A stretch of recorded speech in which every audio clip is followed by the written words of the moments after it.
So I think pretty much everyone has seen this video by now. This is Sora from ChatGPT's author, OpenAI. From a text prompt, it can generate a video that I can't even tell apart whether it's AI generated or reality. I mean, this is not reality, I know, but this is so cool. It could have done by an artist.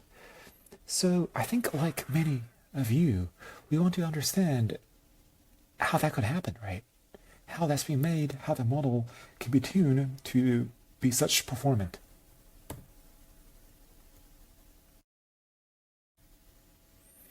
So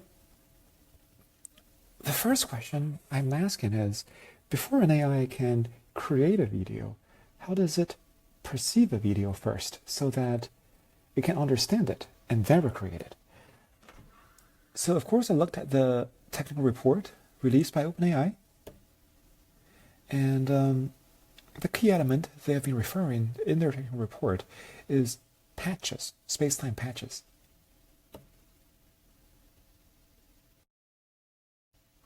Of course, when I go into deeper, it showed a few references, how they were doing the patches, and there are 4 papers being listed. The Vision Transformer paper is probably well known, the MAE paper is probably well known. I would like to dive deep into the 2 papers they referred over here. One is called ViViT, Video Vision Transformer, and the other is NaViT, or patch and pack technique, which is, I think, a native resolution video transformer. So, before going into ViViT and NaViT, I want to do a very quick recap on what ViT is. ViT stands for the Vision Transformer. I think it was created to replace CNNs to become the state-of-the-art model for computer vision field. So before, when we're trying to let a computer to understand an image, we're using convolutional neural nets, or CNNs. We're assuming that the vision is sensitive to the local receptive field. What that means is, if we have an image, we're going to, this is the image over here. We're going to represent the image as zeros and ones and floating point numbers, RGB channels, of course it's a computer. And what we do is we look at things locally and we detect features. Maybe there is a line that's horizontal over here. Maybe there is a line that's 45 degrees right next to it.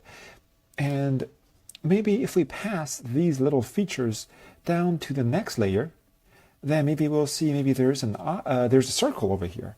And then later, because of a circle, the different shadings, maybe there's an eye over here. And eye detection, maybe the eye nose becomes a face over here. And when it's a face, it has 2 eyes, it has furry skins. Then the model is not very difficult to understand that it's a cat, it's a dog, it's a face of a person, things like that. So this is how people used to do it.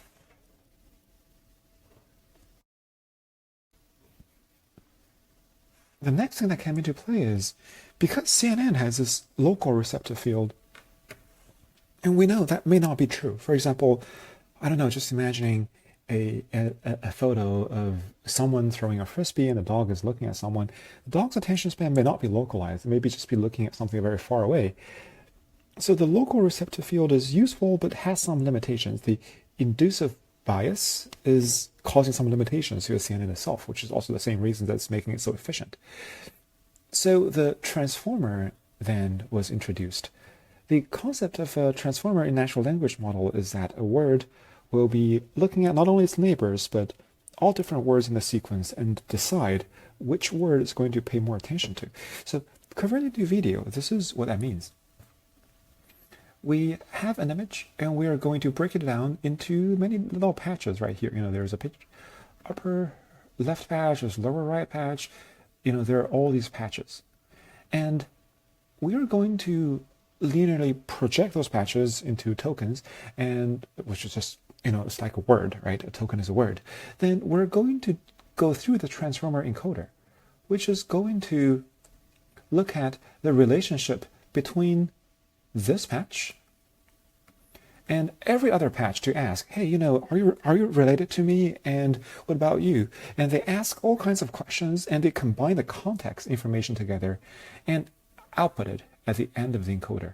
Of course, before classification, they pass it to the MLP head, fully connected layers to output the class.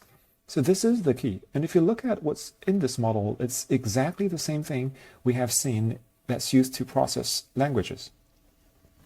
It's the patches actually plus the positional encoding, because if we just put those patches in, we don't know where this patch is within the whole image. And this is important for image understanding. So we're going to add a positional embedding. This is the first patch, second patch, third patch, etc. And we put them together. We put it into the standard transformer block, which some of you might be familiar if you haven't seen the transformers in natural language processing. It's putting all those embedded patches, which is just a set of vectors. It passes through layer norm to normalize it, and then it put it into multi-head attention, which are QKV pairs. Pretty much Q is asking a question for each patch, and K is detecting if that question is being asked by some other patches is related to myself, right? So, and QK is basically a query and key. Once they find a match to say, well, this patch, I'm related to you and I'm answering one of your questions, and then they multiply it by a V value in the V matrix, and they use those method to, I would say, contextualize the token, such that the token does not only contain the information of itself, but also the upper or lower context surrounding that patch. And later, the original input was added again to the output of this multi-head attention block, because we don't want to see vanishing or exploding gradients. And then we go through another normalization, another multi-layer perceptron, just to project it to the, I would say, semantic space of our interest. And then we just added them together. And then we repeat it multiple times, L times over here. And that's the transformer encoder. So this is the basic idea of the ViT.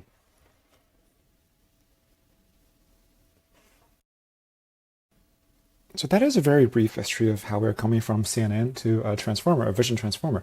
But the vision transformer is only dealing with static images. Now we have videos. What do we do? It's the paper ViViT that I was looking into. It's actually a very simple idea if you just look at it. Well, for images, we have two dimensions, right? We have the width and the height, which is width and the height over here. That's only two-dimensional. Now we're just having another dimension called time. So we're essentially dealing with 3D data. And instead of doing a patch that's 2D, we're going to project this 2D to 1D anyway, right? Instead of projecting 2D to 1D, we just have a cube that's 2D in space and 1D in time. And the authors are calling them the tubelets, I think. It's a tube, right? We just project the 3D into 1D, and we run transformers on top of it. That's pretty straightforward, right? And then you must say, well, isn't this just trivial? Why don't people do it before? Well, previously people have been, of course, doing video understanding, and there are a lot of methods to it. I think, arguably there's this very elegant method called optical flow that I was looking into. What this does is the whole model has two towers. The input video were split into two channels, right? The first channel is about spatial stream. They look at the spatial video to understand whether there's a person in it, whether there's an arrow in it.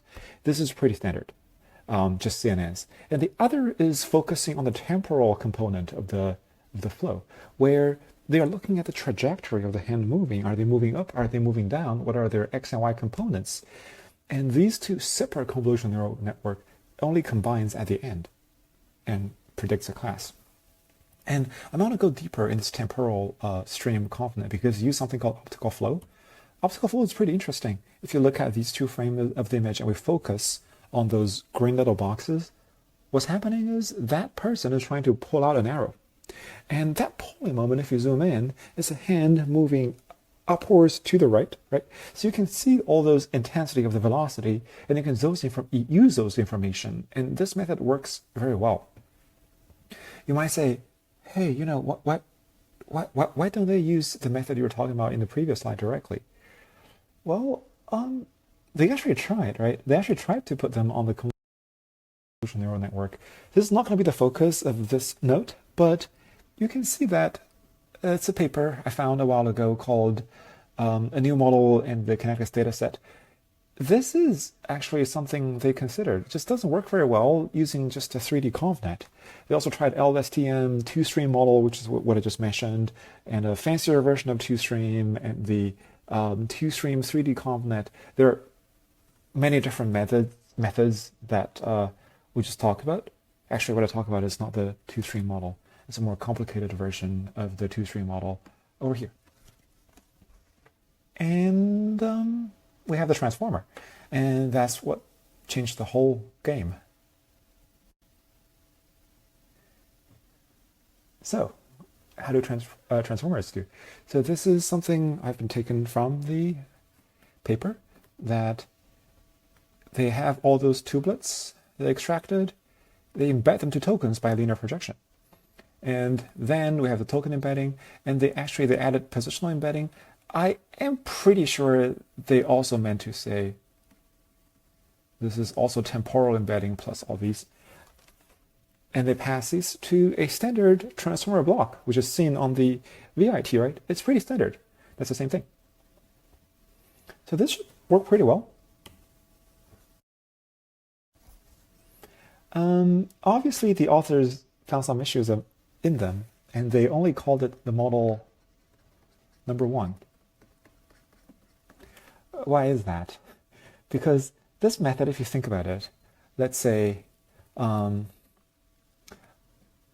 draw this matrix. I'll just say this is a 3x3 matrix, and I'll say actually 4x3. Actually, this is the spatial axis. I have 2 patches, and this is the time. I have 3 patches. If you do this method, then every patch over here, let's call them 0, 1, 2, 3. And if I may call this 4, 5, 6, 7, then patch 0 is going to look at its attention with 1, with 2, with 3, with 4, with 5, with 6, with 7. So it's going to look at all the patches. And therefore, the computational cost is going to be quadratically proportional to the number of patches we're having over here, which is very expensive. We have more computational powers today than before, yes, but this is going to be too expensive. Maybe we can find cheaper methods.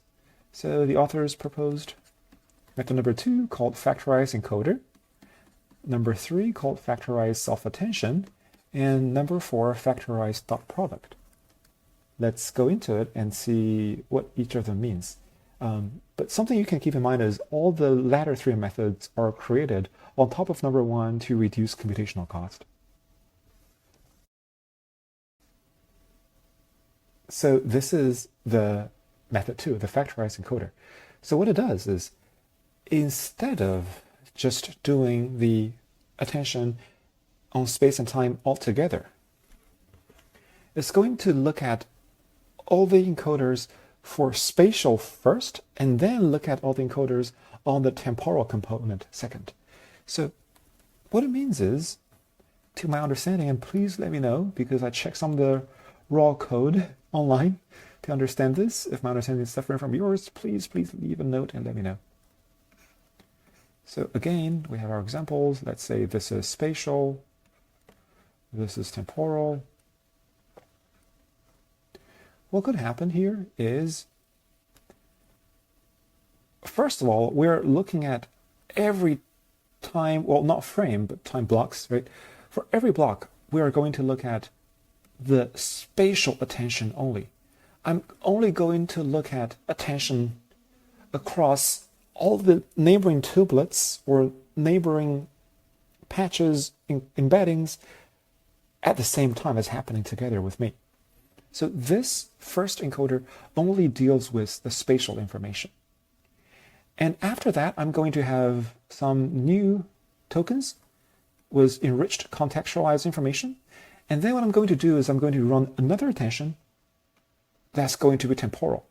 And in that step, I'm not going to look at other locations. I'm only going to look at my location, because this location is already re-enriched with neighboring context from the first encoder. Of course, I'm going to also prepend the class token before me, and I'm going to look at all the temporal interactions. And after that, I'm going to pass all of those information to the MLP head for the classification. So this is looking at all the spatial information together. After that is done, look at the temporal information. This is done by 2 steps, and therefore it decreased the computational cost a lot. As you can imagine, this is a decoupled method. The third method is similar to the second method, that is going to look at spatial and temporal in a decoupled manner. But what is different here is that instead of looking at all the spatial component and put all of that to the temporal component and output, it's going to look at spatial, temporal, spatial, temporal. So basically what's happening is in one of the transformer block, it runs 2 attentions. The first attention block is only spatial. The second attention block is only temporal. So basically, instead of cleaning up with all the spatial into the temporal, it's doing spatial, temporal, spatial, temporal. Actually, the author did some ablation study, and they realized that even if you swap the spatial and temporal block orders, if you run temporal first, spatial second, that doesn't really matter. So this is going to be roughly the same computational cost with the method number 2, but it's going to have more parameters because we do have this extra attention calculation. The fourth method here is not even thinking about doing spatial first and temporal second repeated. They're saying, well, can we do it simultaneously? And how they did that is when we were doing the self-attention block, in every of the multi-head dot product attention, we do spatial heads and the temporal heads at the same time. Remember, we have those KQV that we're going to ask questions and find the keys and find the value. What we're going to do is have 2 sets of heads. Half of the heads are going to be used for the spatial queries. The other half are going to be working on the temporal queries, and they're going to end up with 2 sets of tokens that's going to be concatenated together. And the first part is only spatial context, and the other part is temporal. So with this method, they're doing them simultaneously. And it's also reducing the computational cost because it's also doing spatial and temporal separately rather than them coupled. So all those methods, I think, to me, makes a lot of sense. Let's see. I think the author did the study to show what the result is. Let's find out. So here comes the result. In terms of accuracy, actually, the first model is actually here. This is blue is number 1, the red is number 2, the green is number 3, the gray is number 4. The accuracy, the first one is the best. Of course, it has the most computational cost to it, right? If you look at the computational cost over here, at the same tuplet size, 16 by 2, is here the input tuplet size. It's also the most expensive model, and the performance is the highest. It's actually more than a performance issue. It's also going to cause overfitting issue when the sample size is not big enough. So therefore, the author said, yes, although it's the most accurate model of the all, it's probably not the model they actually are going to follow up to study the most in the remaining of the paper. The model actually they chose to study the most is this method. It has slightly lower accuracy than the model number 1, but the computational cost is almost the lowest. This is the model number 2, the factorized encoder. If you don't remember what that is, the factorized encoder is the model where they did all the spatial encoder first, and then they do the temporal encoder, and they just put all of those tokens after processing to the MLP to get the class. So this is the result. I think it's really interesting. I was almost thinking that the force model, because they always look at space and time at the same time, it would be the best. Actually, the performance is actually the worst. So that's how I understand videos, and just taking a look at those videos generated by Sora is pretty cool, right? But hold on. How come those are different resolutions, and how do we adjust to that? So with different resolutions, there are obviously ways people have thought about, can we just make all the sizes consistent? This is a medical image I found from a paper in 2023, and they say, well, this is, I think, an image about breast cancer.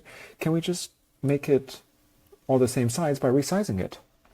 Well, obviously it's going to work, but at the same time, it's going to distort the image in a way that is going to stretch it out of its original aspect ratio, and that sometimes changes the semantic meaning, in the image, right? So that's maybe working, but decreases accuracy. Well, what about padding? Or just padding all these black areas? Then, of course, this is going to work. And it will not impact accuracy because the model can probably learn that it's padding. But the problem is it's going to be a little bit wasteful. It's going to still calculate all the weights over there, and it's not going to be helpful. So what do? Thinking about it, is really difference input size a new problem in machine learning? Probably not. Of course, if you look at computer vision, ImageNet, for example, most of the images are not square, and if you look at the distribution, there's a wide distribution of all the different aspect ratios and resolutions. But it's also a problem for NLP, right?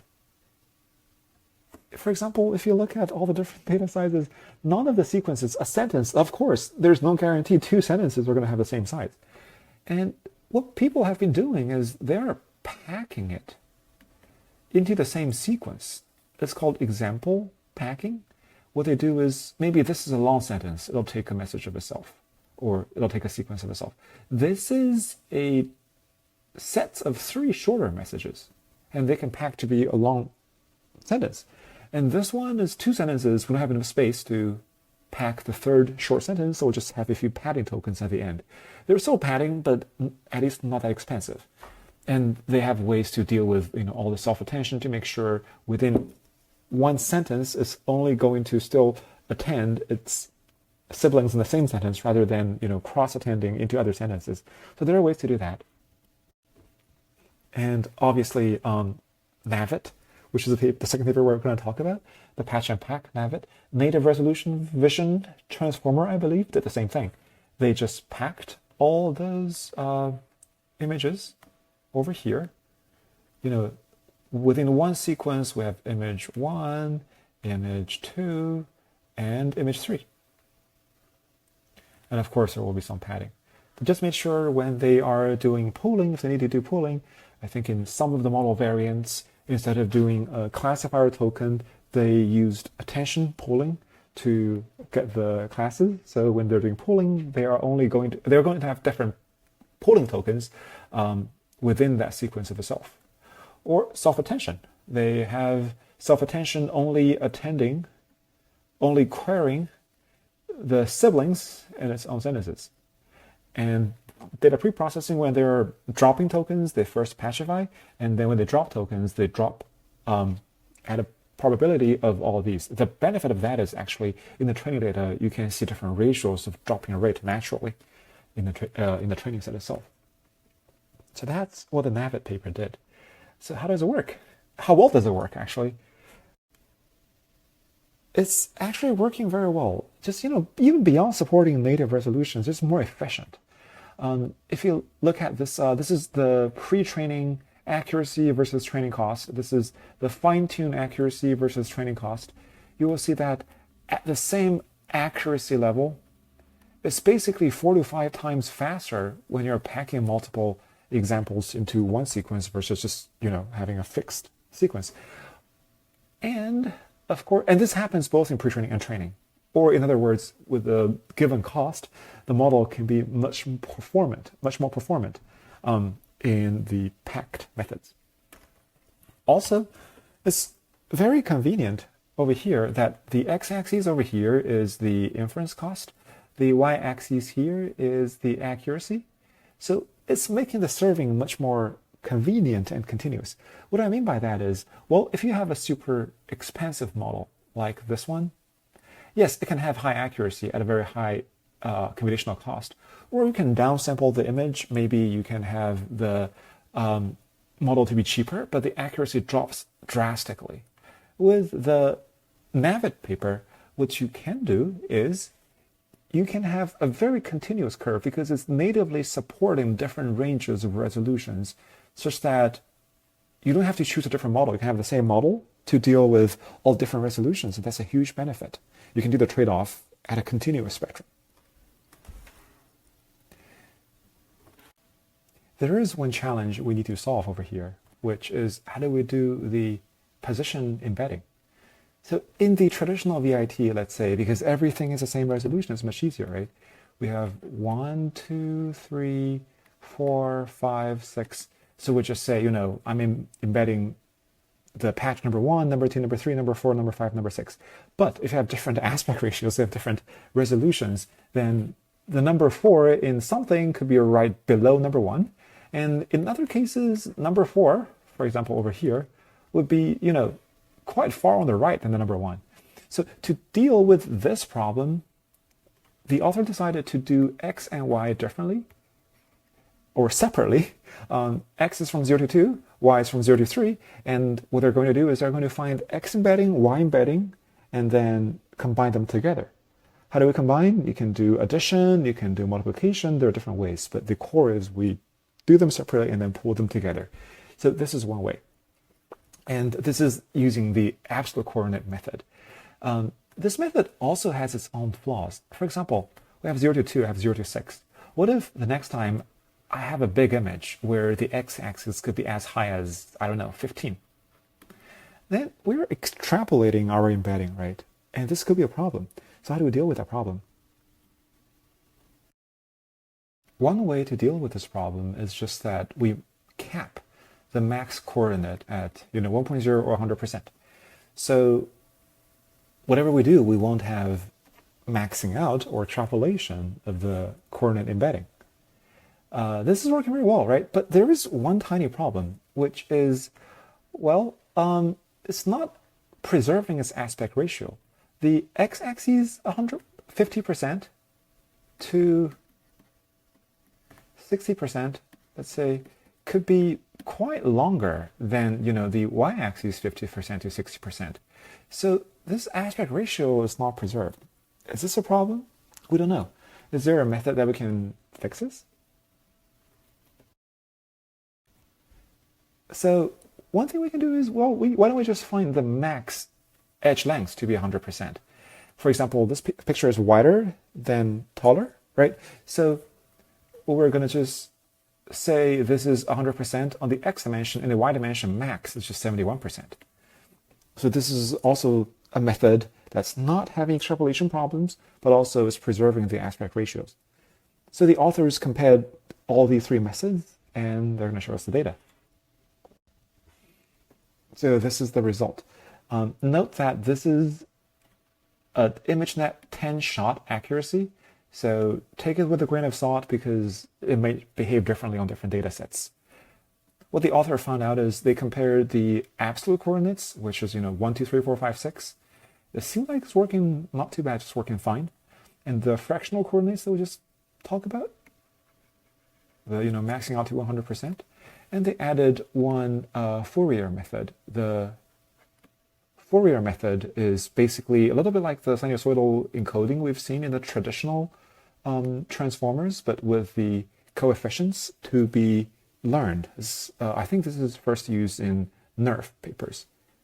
And in this work, the most performant is actually the factorized method over here. I think it's at 64.9%. So this is the best method that they found out. I say keep this with a grain of salt because what we saw was just how the model accuracy will change based on within the range that we are training it in. Well, what if we expand beyond the training resolution? What if we increase it and see how those methods extrapolate? The authors did this study, and actually, if you're extrapolating, the factorized method is not bad at all, but it's actually not as impressive as the Fourier fractional method. The Fourier actually didn't see almost any visible decrease, even when we're extrapolating to 4 times compared to the beginning of the train resolution to 640, or almost twice as size as the upper limit of the training resolution. So this is very interesting. So, okay, now we see how this model can be built. How well does it work? Let's study its performance on different scenarios. The first thing they studied is actually the effect of resizing the image. Well, if we resize the image area to be quite small, let's say a quarter of the original size, what will happen? It seems like the model accuracy is actually pretty steady. Even if when we're dropping, of course, the bigger model is more accurate than the smaller model, but I think it's pretty steady. Even when we're dropping to 50%, the accuracy is pretty well maintained. And only after that, we're going to see a significant drop of the image. So it seems like we can, if we are concerned about the budget, we can actually do inference of the model after resizing. It's going to be very cheap. So another way of resizing the image is to make it smaller by dropping random tokens. If we do that, will that work equally well? Well, the authors did that experiment, and it seems like dropping random tokens to make the image area smaller is not a great way to keep the accuracy. Of course, the model can run faster, but the accuracy is significantly dropped. So this is all about resizing, to make it smaller. Well, can we actually make it larger artificially to make it work better?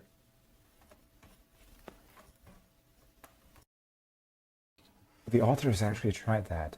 They did 2 experiments. In the first experiments, they would just resize the image, but then they say when the new resized image size is going to be bigger than the original size, we stop there. We don't make the images bigger than their raw input image. And in the other experiment, they'll say, you know what? Even if the resized target size is bigger than its original size, we're going to keep it. We're going to make it happen. Probably we will interpolate between pixels. Although we're not adding information, let's just see how the model will behave. Well, you know what? Even if we're not adding new information, just by interpolating and making this picture artificially larger, we're seeing a higher performance than upsizing up to the point of its original scale. Why? So I couldn't figure it out in the beginning, but I posted the original video, and a friend at Riku4966, he commented, and I think that makes perfect sense. It says, when we are having an image size that's bigger than the input, essentially we are looking at the original image with effectively smaller patches. So we're using more patches and therefore more computational resources to look at the same image. And of course, the model accuracy will increase a little bit. An interesting ablation study to test the hypothesis would be just to compare 2 models. One is resize image beyond its original size. The other is we're looking at the original images with smaller patches. And if the performances are very comparable, then that hypothesis would be accepted. So, after taking a look at the ViViT and NaViT paper, I didn't forget why we get started. I'm trying to understand how Sora can use them, so I try to make a few guesses. Well, why guesses? Because unfortunately Sora is not open source, at least not yet. So I found this paper. It's called Sora, a review on background technology limitations and opportunities of large vision models. That is not published by the original Sora team. It's just by another research team that's trying to reverse engineer what Sora may have done. So this is the architecture they reverse engineered based on the Sora technical report. I think they referred to the latent diffusion model and they used their schematic and they replaced a few components. What we have been looking at here is we have a raw video and we can use the method we've been learning about the space-time patches to encode it. The technical report said they use some kind of VAE, maybe VQ-VAE, to compress it into a latent space, and the authors of this review paper called them the clean latent. And then maybe they use some other methods like the transformers to convert them into latent space-time patches with more contextual information. After that, there's going to be a lot of things that's happening. First of all, we need to have a diffusion transformer to generate the videos, and also want to control the video. Of course, there's just conditioning. Maybe we give prompts. GPT-4 helps us expand the prompt, and we have the clip style calculator to help us convert those embeddings between different spaces, and what we have been focusing on is pretty much this detail. This detail between the raw image, compress it to the clean latent, and from the clean latent to the latent spacetime patches. Of course, there are a lot more information we haven't covered. And I'm probably going to conclude here. Thank you very much for spending all the time. It's more than 30 minutes about my first note on machine learning on my own. And I'm trying to read fun, interesting papers. If you're interested, please let me know, leave a message, and let me also know what you're interested in reading. Maybe we're both interested in reading how they did the diffusion block. Thank you. Oh, I have a question slide. Please feel free to leave questions in the comment section. This is one of my cats. Her name is Luna. Let me know, or let her know.